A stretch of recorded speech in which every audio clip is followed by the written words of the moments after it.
que era en el día de la expiación. Vamos, con 16:16. Dice así: una vez que hacía esto, que derramaba o que asperjaba la sangre del macho cabrío, el 16 dice: así purificará el santuario a causa de las impurezas de los hijos de Israel, de sus rebeliones y de todos sus pecados.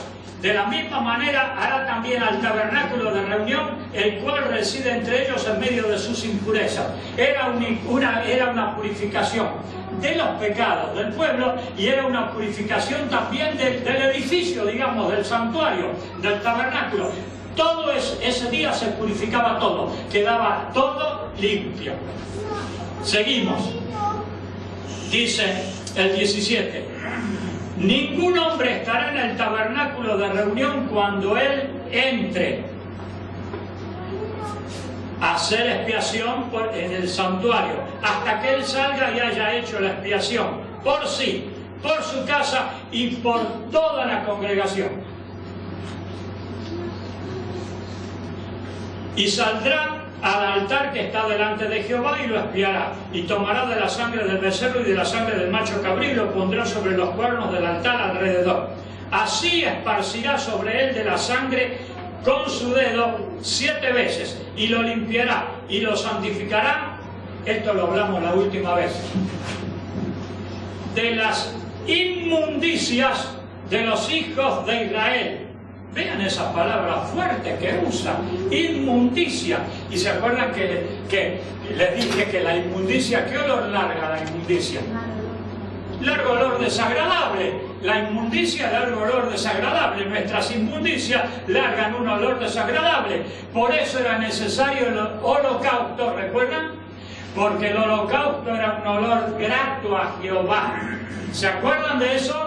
El holocausto es un olor grato a Jehová, y del holocausto mediaba y quitaba el olor inmundo nuestro, de nuestras inmundicias, y ponía en su lugar el holocausto de Jehová, que era olor grato para él.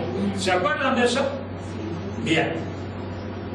O sea que, sin la mediación de una víctima del holocausto, nosotros no podíamos hacer nada, porque lo único que llegaba al cielo, y que sigue llegando, es el olor a nuestras inmundicias. Y se acuerdan que hemos visto 2 textos, en 2 de Corintios y en Efesios, donde dice que Jesucristo es olor grato a Jehová.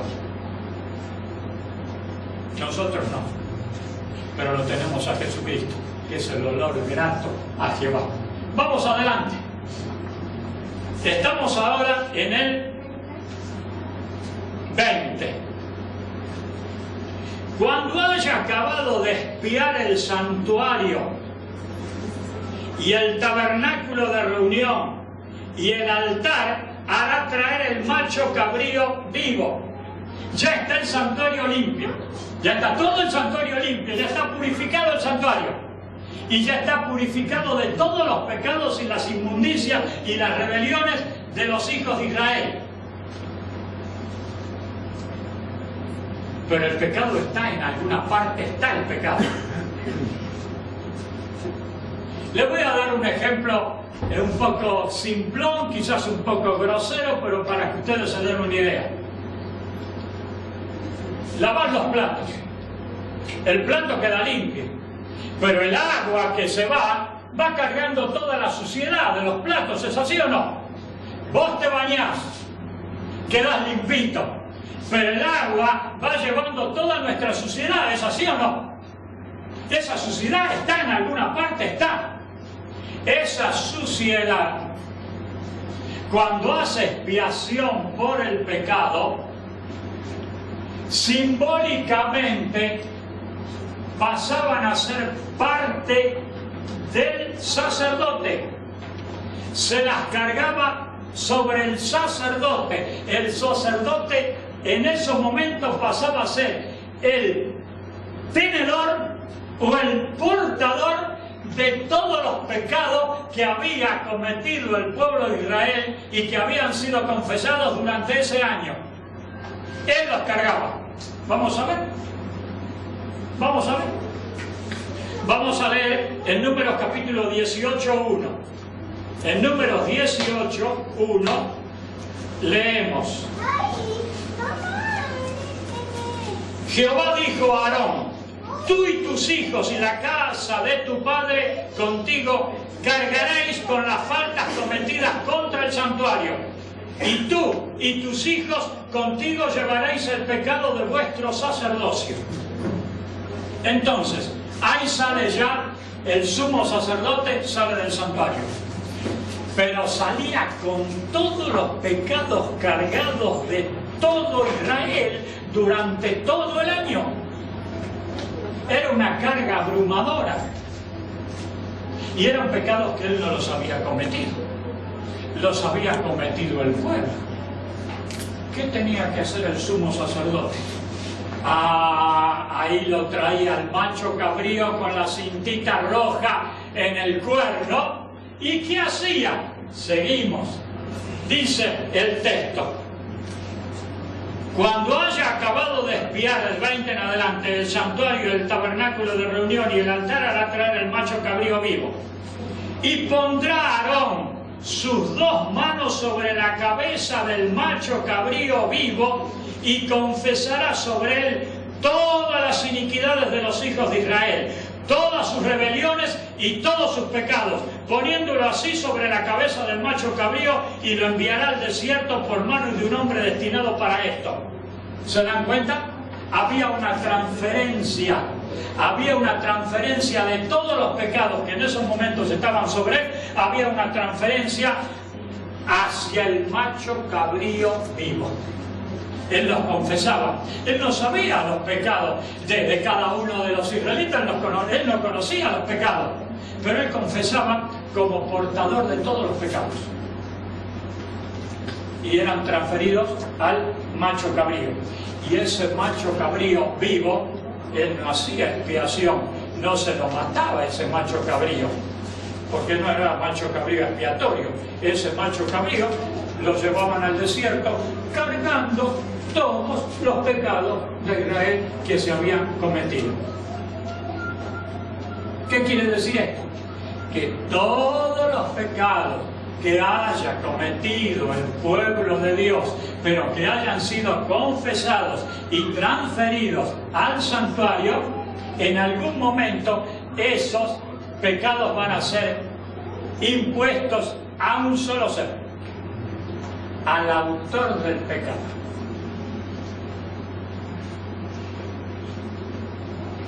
Seguimos. Vamos ahora al texto 22. Y aquel macho cabrío llevará sobre sí todas las iniquidades de ellos a tierra inhabitada, y dejará ir al macho cabrío al desierto. Ustedes ya conocen el simbolismo de esto, por supuesto que ya lo conocen. Seguimos. Después vendrá Aarón al tabernáculo de reunión y se quitará las vestiduras de lino que había vestido para entrar en el santuario y las pondrá ahí. Lavará luego su cuerpo con agua en el lugar del santuario, y después de ponerse sus vestidos, esos vestidos ricos, y hará su holocausto y el holocausto del pueblo, y hará la expiación por sí y por el pueblo. Una vez que terminaba esa ceremonia, volvía otra vez el ciclo a ser el mismo. ¿Qué es lo primero que hace? Hace el holocausto. ¿Se acuerdan del holocausto? ¿Se acuerdan del holocausto? Que primero hace el holocausto. Y continúa el ciclo hasta el año que viene. Hasta el próximo día de la expiación, el año que viene. Pero ya inmediatamente ya hace un holocausto. ¿Qué quiere decir? Que si algún judío terminaba el día de la expiación y ahí cometía un pecado, ya tenía un holocausto que estaba mediando por él. Y cuando él confesaba ya su pecado, en una nueva etapa, ese pecado llegaba al cielo con un olor grato a Jehová. Seguimos entonces. Vamos ahora a leer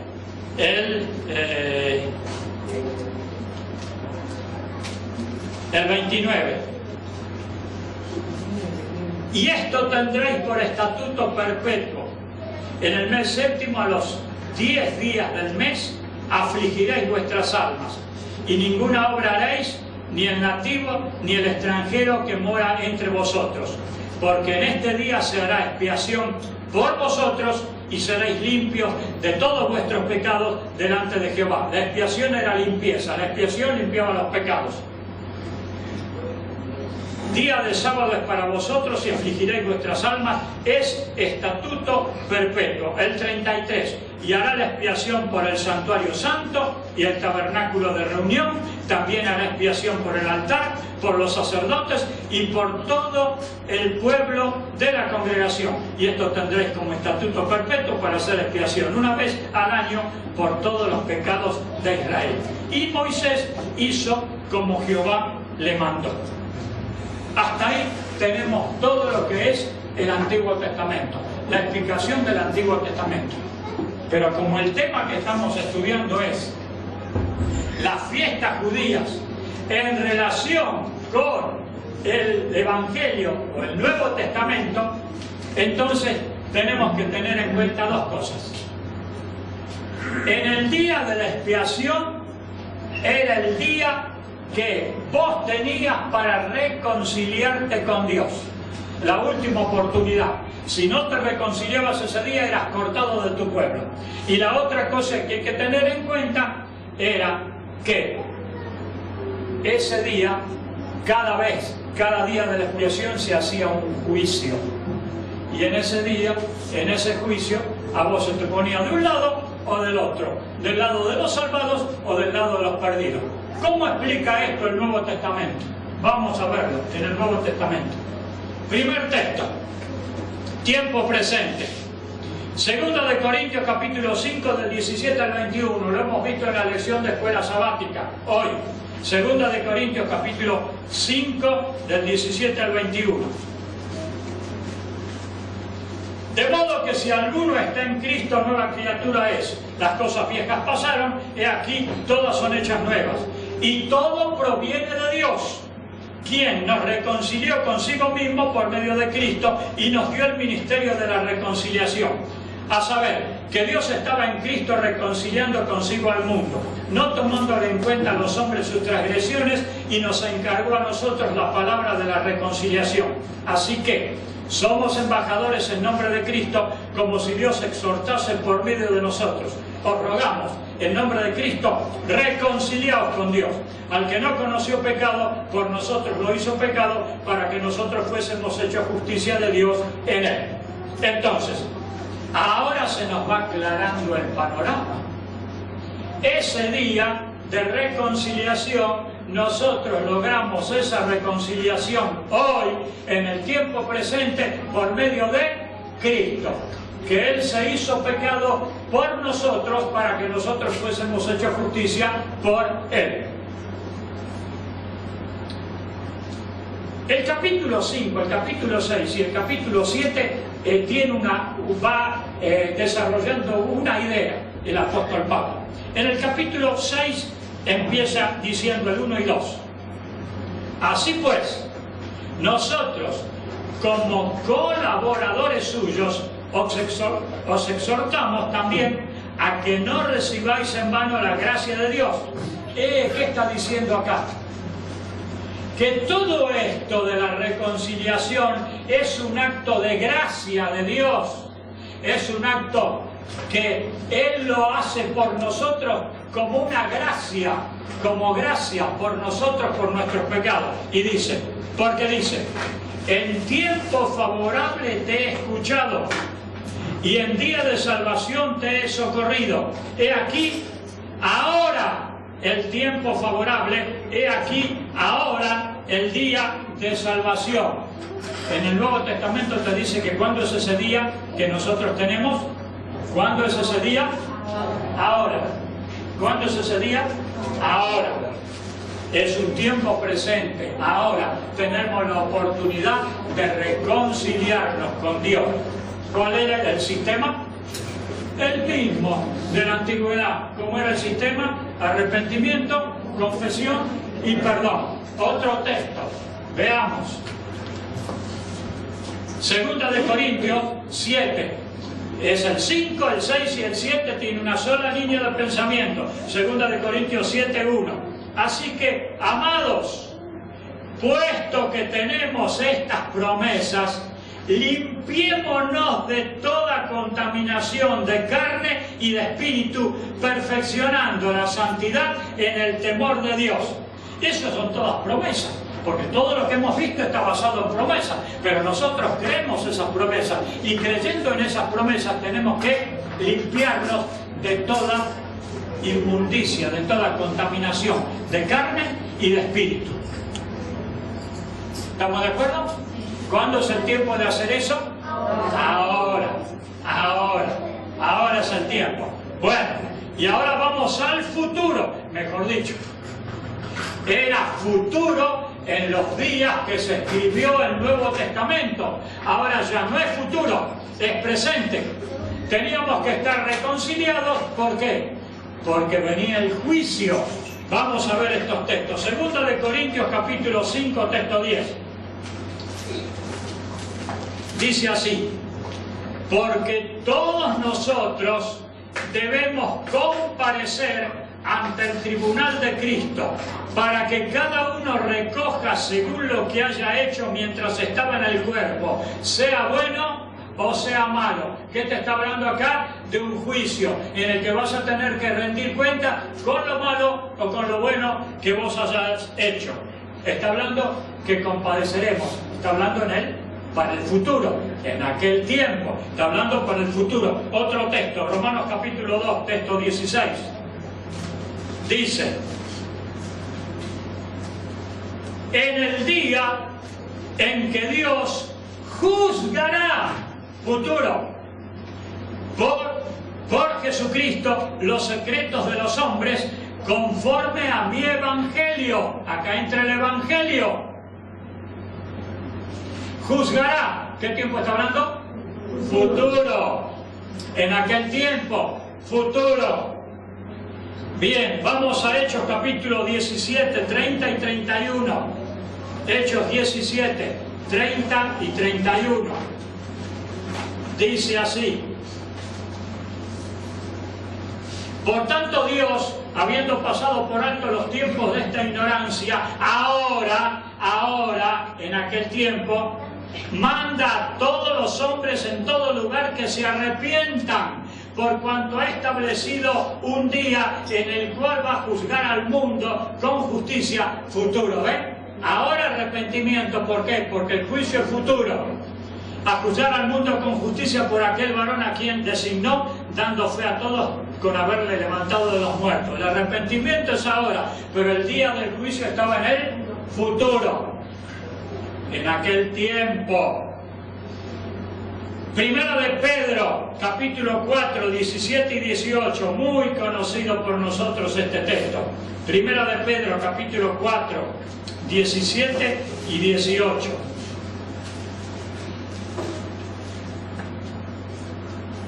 Porque es tiempo de que el juicio comience por la casa de Dios.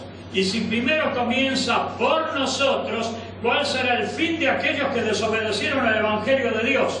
Y si el justo con dificultad se salva, ¿en dónde aparecerá el impío y el pecador? De modo que los que padecen según la voluntad de Dios encomienden sus almas al fiel Creador, haciendo el bien. Acá Pedro dice es tiempo. Claro, ya se habían dado todo, ya se había datado todo, ya Cristo había muerto por los pecados, ya se había hecho la expiación, ya había sido muerto el Cordero de Dios que quita el pecado del mundo. Entonces ya ahora es tiempo para que el juicio, pero aún no era el juicio. ¿Y cuándo sería el juicio?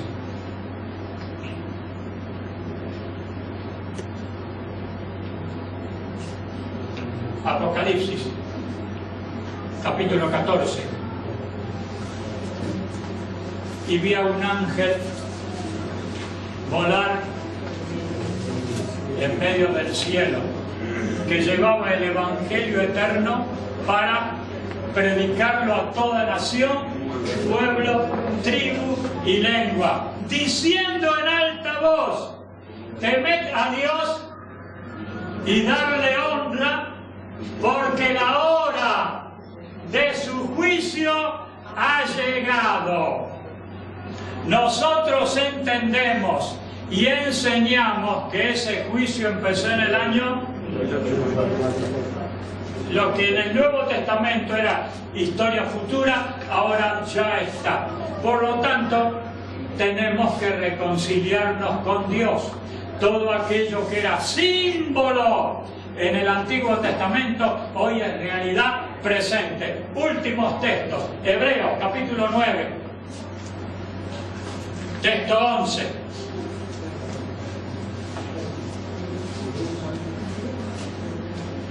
Dice el 11: pero estando ya presente Cristo, el texto Dios termina con estas palabras: hasta el tiempo de reformar las cosas. Era necesaria una reforma de todas las cosas. ¿Cuál era la reforma?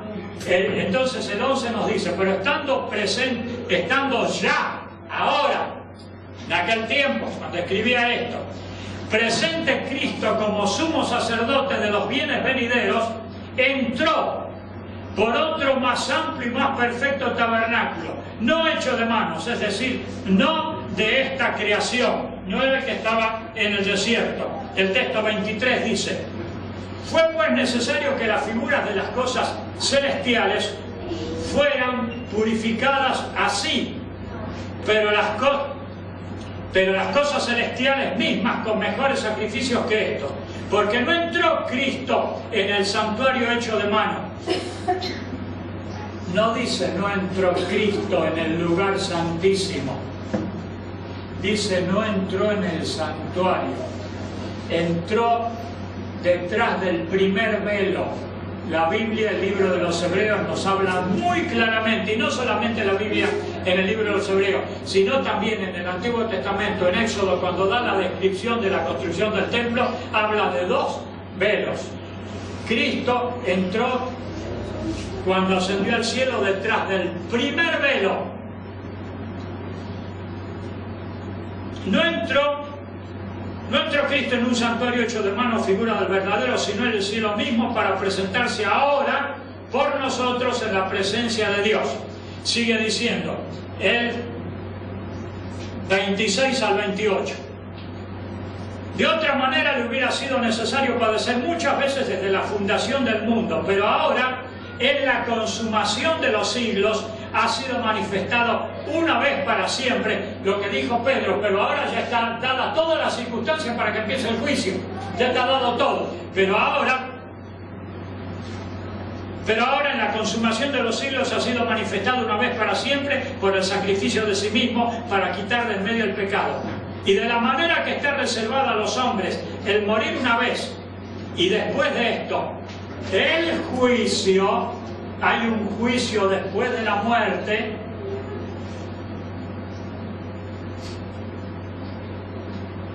Ese juicio en los tiempos de Pablo, cuando escribió esto, todavía no había empezado. En los días de Apocalipsis, a partir del mensaje del primer ángel, sí ya ha empezado. Dice: y después de esto el juicio. Así también Cristo fue ofrecido una sola vez para llevar los pecados de muchos, y aparecerá por segunda vez, sin relación con el pecado, a los que le esperan ansiosamente para la salvación. Esta es la única vez en toda la Biblia que dice de una segunda aparición de Cristo. ¿Cómo dice? Aparecerá por segunda vez. ¿Qué creemos nosotros? La segunda venida. Pero cuando Él venga en la segunda venida, ya no va a tener ninguna relación con el pecado. Ya el juicio va a estar hecho. Y ese juicio es después de la muerte, cuando toquen nuestro nombre en el juicio investigador que se está haciendo en el santuario celestial. Va a haber poquísimas personas que van a estar vivos cuando se esté haciendo el juicio. Pero si no, la mayoría estaremos muertos, si el Señor así lo quiere. Ahora, si el Señor quiere tener algunos vivos Cuando se toque su nombre, eso ya es una cuestión del Señor, que la decide, no la decidimos nosotros. Bien, hermanos, esto ha sido el día de la expiación en relación con el Nuevo Testamento. El próximo sábado, que me toque venir, vamos a tocar las cabañas. Y van a ver qué diferencia que hay, se van a asombrar ustedes, qué diferencia que hay entre el día de la expiación con el día de las cabañas. Se hacía con 5 días de diferencia. El día 10 del séptimo mes era el día de la expiación y el día 15 del séptimo mes empezaba la fiesta de las cabañas. Pero ustedes van a ver qué diferencia hay entre la una y la otra. Que el Señor los bendiga.